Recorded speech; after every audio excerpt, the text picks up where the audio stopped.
What up, everybody? Gotta get to the spot. Now, I'm gonna make sure that I'm gonna give a shout out to Dr. Eric Thomas. He would say that in one of his videos, so I don't want to try to. He would start out saying, "What up, what up, what up," and then in one of his videos, he said, "Get to the spot." So I just borrowed it from him. He's been very, very powerful, inspirational speaker. I just loved how he said that. But I'm just letting you know, hey, this is Carlton Hamilton. This is Plan Your Greatness. I live in the Phoenix area, so I'm representing my team. I am a Chicago fan through and through. If you've seen some of the other videos, you've seen me wearing that. But I'm repping where I'm at. I'm in the Phoenix area. This is Devin Booker, number 1 on the basketball team. We got a new draft pick, so hopefully they'll be doing well. But I am always rooting for the black and red, the Bulls. No White Sox. Sorry, White Sox fans. And the Bears and whoever else is from Chicago, the women's team, all that good stuff. All right. But we're going through sections of the book.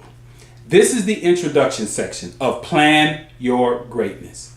All right. So when you do the introduction, you're going to talk a little bit about yourself. So in the introduction, what I'm going to do is I'm going to tell you a little bit about myself.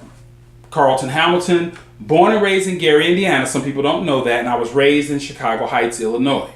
I love that area. It looks horrible now, but I mean, growing up in that era, it was fabulous, fascinating, everything that I needed. Hey, one of the things that most people, if you look at the book, you'll see the dynamics of that. I am the 7th of 9 children. All right. So as I was going through school, there were some very powerful things going on. Desegregation or integration, whatever you want to, however you want to call it, that was going on. Because my kindergarten, 1st, 2nd, 3rd, 4th grade, I went to 5 different schools. I went to one school for kindergarten, one school for 1st, 2nd, 3rd, 4th. Once I got into 4th grade, I settled. So that was horrible. That was traumatic. There's a story in the book where I talk about chasing Bobby Smith.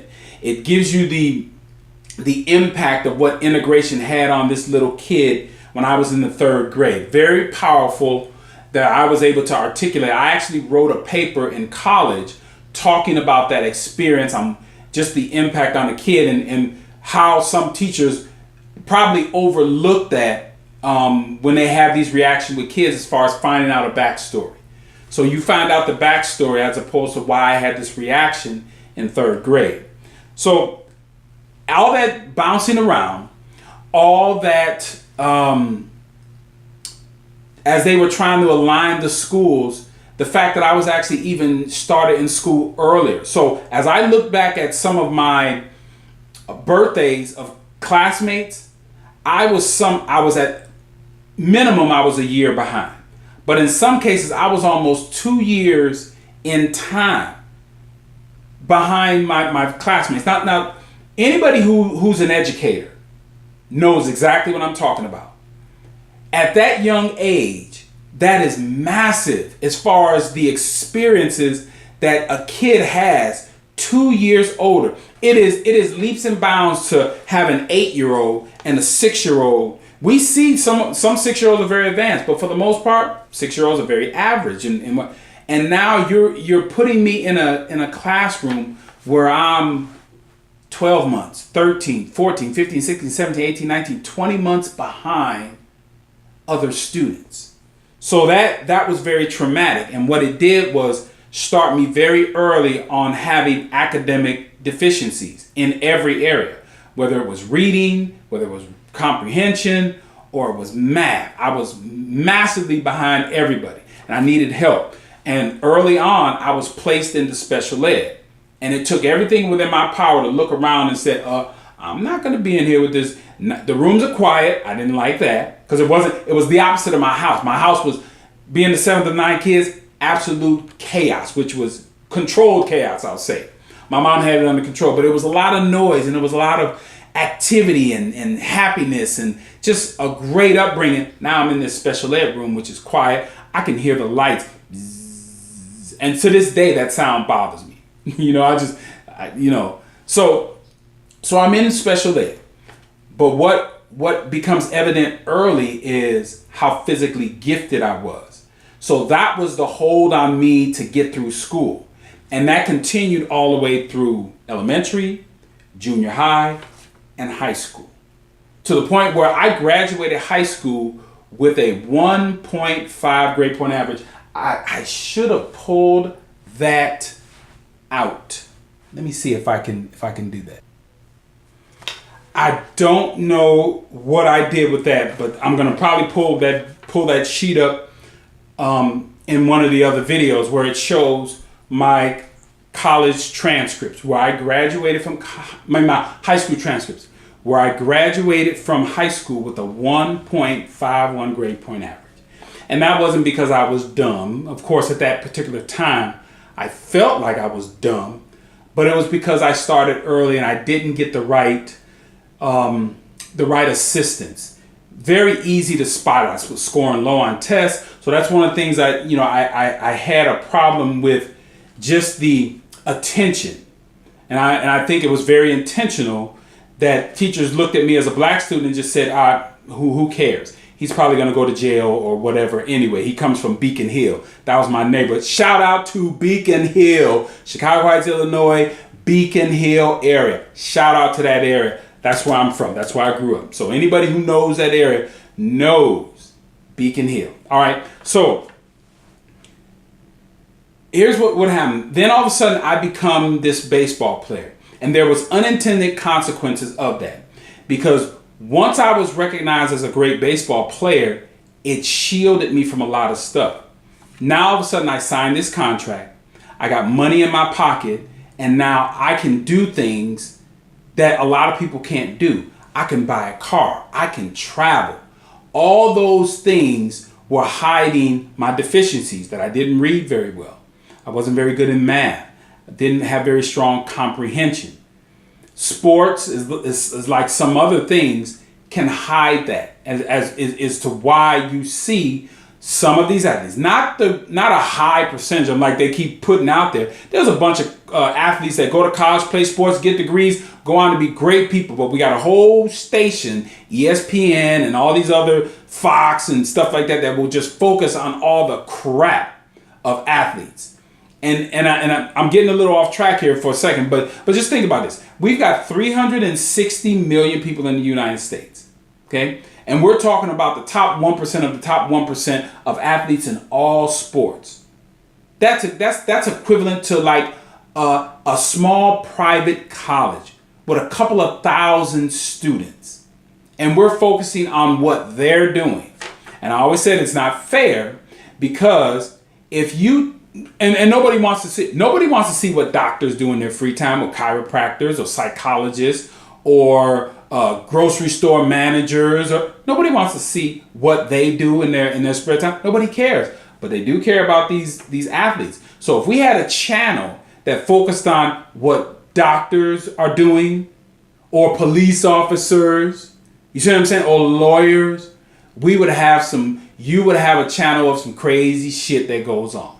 Okay, but nobody wants to know about this reality TV. We like our sports, so we like to know what they're doing, so we can actually kind of poke at them. That you're making all this money, you're doing all this stuff, but you know what? You still screwed up. All right. So again, the unintended consequences were that I got shielded from the responsibilities of life, because I had enough money to cover mistakes. If I got in trouble, coaches would cover, an organization would cover. Because now I'm saying this right now. There's a lot of stuff that happens with professional athletes that we know nothing about. ESPN can cover all day, CNN, Fox News, the NFL Network, they can cover all that stuff, but there's a lot of stuff behind the scenes that we do not see, that they do not let out. They let the stuff out when it's absolutely, it's impossible to cover it up anymore. That's what you get to see, or just for some other reasons. All right, so just threw that out there. I mean, I hope I didn't throw anybody under the bus, and they might use that. And well, there's a lot of other stuff that these organizations just they do not, let get out. No, that's like most businesses. Hospitals don't do that. Drunk doctors or crash. Who wants to hit it? No one. Anyway, all right. So the unintended consequences. Sports shielded me.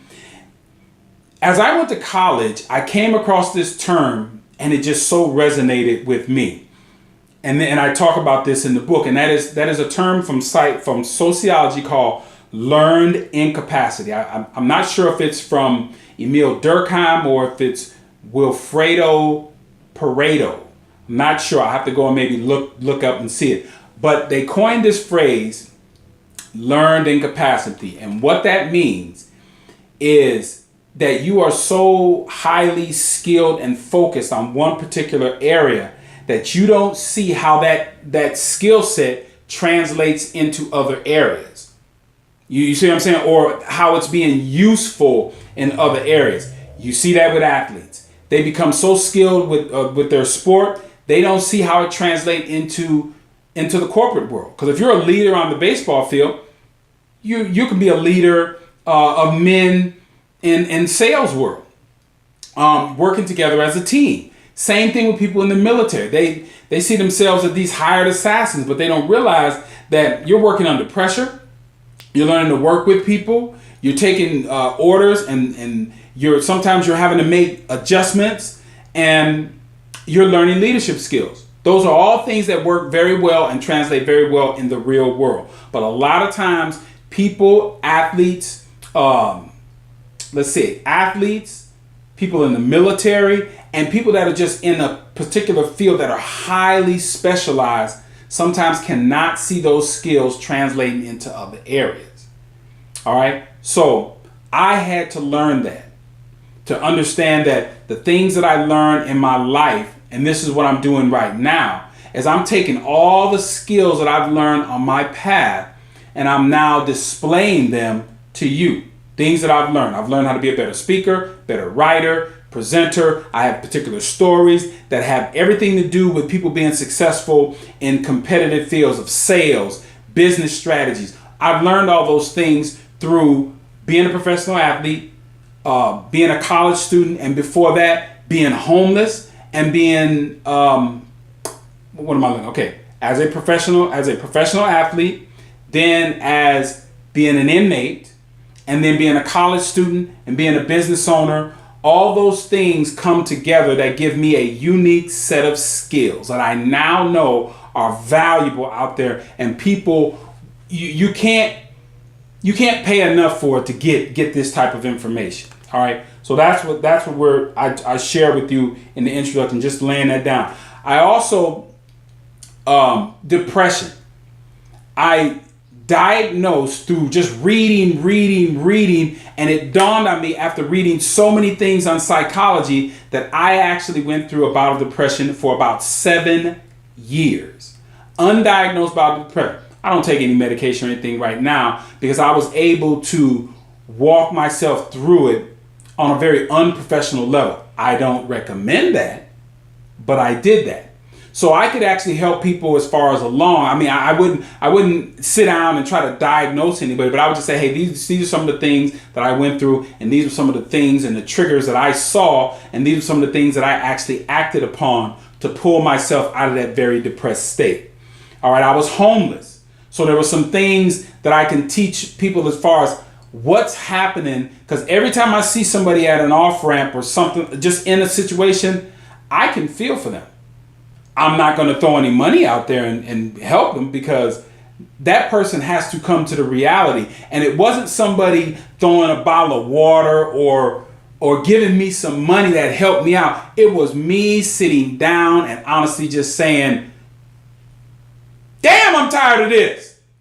And I made a change. All right. I hit rock bottom.